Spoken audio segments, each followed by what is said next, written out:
Vous êtes sur Mondico Télévision, c'est l'heure de vous informer. Mesdames et messieurs, bonjour et bienvenue à ces bulletins d'information.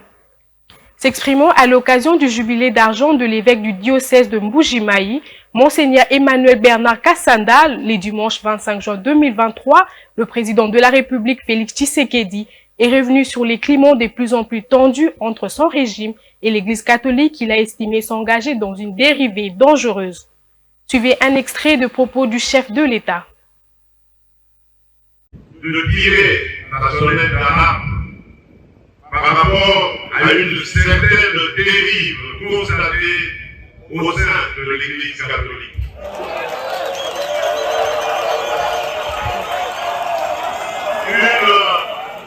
Une dérive que je qualifierais de dangereuse, surtout en cette année électorale. L'Église doit être au milieu des villages. Ici, je suis en train de dire, l'Église doit être au milieu des Congolais. Elle doit prêcher l'amour, l'unité et l'égalité. L'Église doit accompagner toutes les filles et tous les fils de la République qui sont en politique de la même manière, sans distinction aucune. Car il y va de la stabilité de notre cher pays. Et je sais que vous, Monseigneur Moulébi, que vous, Monseigneur Kassanda, vous comprenez cela de la plus belle manière. Mais il se fait que parmi vous, il y a malheureusement quelques personnes qui ont pris une tendance dangereuse qui risquerait de diviser notre nation. En tant que garant de l'unité de cette nation, je me sens obligé de dire que je n'accepterai jamais une telle vie. Parlons élection à présent, convocation le dimanche de l'électorat par la Commission électorale nationale indépendante. C'est conformément à la Constitution que cette opération a été lancée. La convocation du corps électoral intervient 6 mois avant la tenue des élections générales. C'est le président de la CENI qui a lancé cette opération. La CENI a ouvert ce lundi 26 juin les bureaux de réception de traitement de candidatures pour les législatives nationales. Seules les circonscriptions de Massissi, Rutshuru et Kwamouth ne seront pas concernées par cette opération. Regardez. Au total, 171 bureaux de réception et traitement des candidatures seront ouverts au public dès ce lundi 26 juin. La Commission électorale nationale indépendante est prête à réceptionner le dossier des différents candidats à l'élection législative nationale du 20 décembre prochain. La CENI espère recevoir plusieurs dossiers des candidatures féminines et de jeunes. Président de la cérémonie, Denis Kadima appelle le parti politique à la prise en compte effective du genre dans la présentation de leurs différentes listes. La CENI encourage les candidats indépendants, les partis et les regroupements politiques à assurer la promotion du genre en alignant au moins 50% des femmes sur leur liste de candidature. D'autre part, les élections communales leur offrent l'occasion d'aligner un nombre signifiant de jeunes. Les adresses des différents bureaux de réception et traitement des candidatures ont été rendues publiques par la CENI. Pour les candidats qui, pour une raison ou une autre, ne s'étaient pas fait identifier et enrôler pendant la période d'identification et d'enrôlement des électeurs, les dispositions sont prises par la CENI pour qu'ils puissent se faire enrôler au niveau de chaque BRTC. La Commission électorale nationale indépendante offre à tous les candidats l'occasion de participer aux élections crédibles, transparentes et inclusives, précise Denis Kadima. Toutes les élections organisées dans le monde produisent des gagnants et des perdants. Pour sa part, la CENI, en tant qu'organe de gestion, compte jouer pleinement son rôle, qui est notamment celui de préserver la possibilité pour tous de participer à des élections crédibles, transparentes et inclusives. Sachez que la CENI ne tient pas pour acquise toute l'intégrité des élections.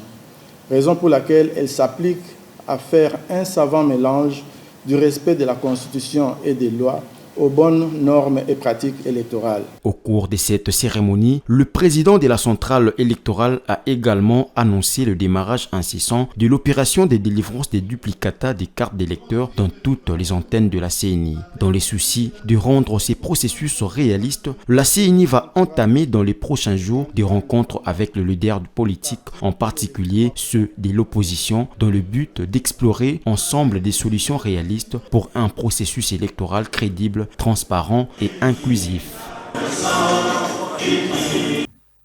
Dans l'actualité également, depuis ce lundi 26 juin de la session ordinaire de l'édition 2022-2023 de l'examen d'État sur toute l'étendue de la RDC, plus d'1 million d'élèves sont attendus pour cette épreuve.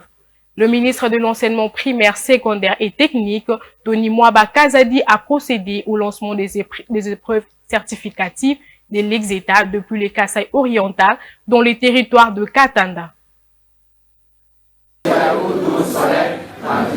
La session ordinaire de l'édition 2022-2023 de l'examen d'État débute ce lundi 26 juin sur toute l'étendue de la RDC. Le ministre de l'Enseignement primaire, secondaire et technique, le professeur Tony Mwaba Kazadi, a procédé au lancement des épreuves certificatives de l'ex-État 2023 ce lundi à l'Institut technique professionnel Mazarero, dans le territoire de Katanda, dans la province du Kasaï oriental. Au total, 1 253 élèves répartis dans 8 273 centres sont attendus pour cette édition. Par rapport à l'examen d'État 2022, cette année, il y a une augmentation des effectifs et des centres. 933 198 récipiendaires en 2022 contre 1 8 253 en 2023, soit encore une augmentation de près de 10%.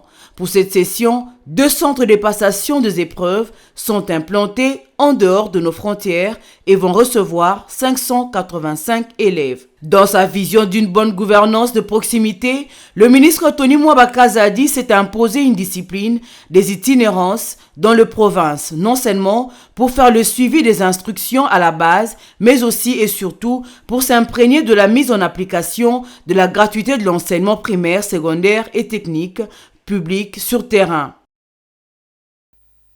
Et pour terminer, le cadre et militant de l'AFDC, parti politique cher au président du Sénat, l'honorable Modeste Bahati Lukwebo, ont réagi face aux différends qui s'est engagé entre ces derniers et le sénateur Augustin Matata Ponyo. Concernant ces démêlés avec la justice, les partisans de l'AFDC ont protesté contre les attitudes du sénateur Matata contre leur autorité morale. Suivez leur déclaration. Déclaration de l'AFDC suite aux élucubrations et provocations du sénateur Matata Ponyo Mapon. Alors que le bureau du Sénat, qui conduit le sénateur professeur Modeste Bahati Lukwebo, saisi par le procureur général près la Cour constitutionnelle, n'a fait qu'appliquer rigoureusement les dispositions de la Constitution et règlement intérieur du Sénat, il est surprenant de constater les provocations, insultes et attaques personnelles à l'endroit du respectable président du Sénat, allant jusqu'à intenter un procès infondé et sans cause contre ces derniers. Ce que l'opinion nationale et internationale doit savoir, c'est que M. Matata Ponyo ne veut pas que la vérité soit connue sur sa responsabilité dans la débâcle de Bukangalonzo, surtout qu'il se présente comme meilleur gestionnaire de la République. Il craint fortement que cela ne soit contredit par ces présumés détournements, d'où la multiplication des entraves à la justice, les recours à des intimidations et aux tentatives de corruption. Le sénateur Matata Ponyo tient à se victimiser et à politiser un dossier purement judiciaire. Tout le monde sait qu'en date du 5 juillet 2021, lorsque ces immunités avaient été levées, M. Matata Ponyo n'avait encore créé son parti politique, tout comme il n'était pas candidat déclaré à la présidence de la République. M. Matata Ponyo doit savoir que l'article 180 du Code pénal qu'il évoque dans sa fuite en avant ne s'applique qu'aux fonctionnaires de l'État. Le sénateur Matata Ponyo doit cesser de distraire l'opinion et de récuser toute personne l'AFDC prévient que pour toutes les imputations dommageables et fausses accusations de M. Matata à l'égard du responsable et honorable président du Sénat et autorité morale de l'AFDC s'engage à saisir la justice en vue de corriger définitivement M. Matata Pogno, qui se croit être un Congolais spécial non justiciable et n'ayant des comptes à rendre à personne pour sa gestion calamiteuse. L'AFDC souhaite que son procès du reste soit public afin que la vérité soit connue sur la destination de centaines de millions de dollars américains tel qu'est révélé dans le rapport de l'inspection générale des finances. Guy Richard Malongo, secrétaire général. C'est la fin de ce bulletin d'information. Mesdames et messieurs, merci de l'avoir suivi et bon suite de programmes sur Mondico Télévision.